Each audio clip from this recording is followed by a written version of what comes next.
Adiala jail में बानी PTI से मुलाकातों पर पाबंदी आयद। महकमा दाखिला पंजाब के मुताबिक 2 हफ्ते तक इत्तलाक होगा। पुलिस ने अडियाला जेल के बाहर मीडिया कवरेज पर भी पाबंदी लगा दी। वज़ीर आला खैबर पख्तूनख्वा अली अमीन गंडापुर का चीफ सेक्रेटरी को हटाने का फैसला। नदीम असलम चौधरी को ओहदे से हटाने के लिए वफाक को खत लिख दिया। वज़ीर आला खैबर पख्तूनख्वा अली अमीन गंडापुर का वफाक से 1500 अरब के वाजिबात की वसूली के लिए हिकमत अमली बनाने का हुक्म। 2018 के मुंतखब 52 सेनेटर्स मुद्दत पूरी करके रिटायर।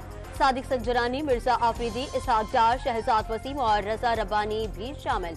कई अहम वजारतें और डिवीजन्स का कलमदान ताहाल किसी को नहीं दिया गया। काबीना की तश्कील के बावजूद मुतादिद अहम वजारतें और डिवीजन सरबराहान से महरूम। अता तारर ने वजारत इत्तलात व नशरियात और एहसन इकबाल ने वजारत मनसूबाबंदी के ओहदे का चार्ज संभाल लिया। तरक्की के लिए मुआशी इस्तेहकाम जरूरी करार दे दिया। आसिफ अली जरदारी के सदर मुमलिकत बनने के बाद पीपल्स पार्टी पार्लियामेंटेरियंस के सदर का ओहदा खाली हो गया।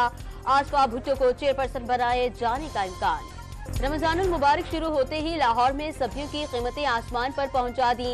इस्लामाबाद में फल खाना मुश्किल हो गया। शहरियों ने बाइकॉट की अपील कर दी।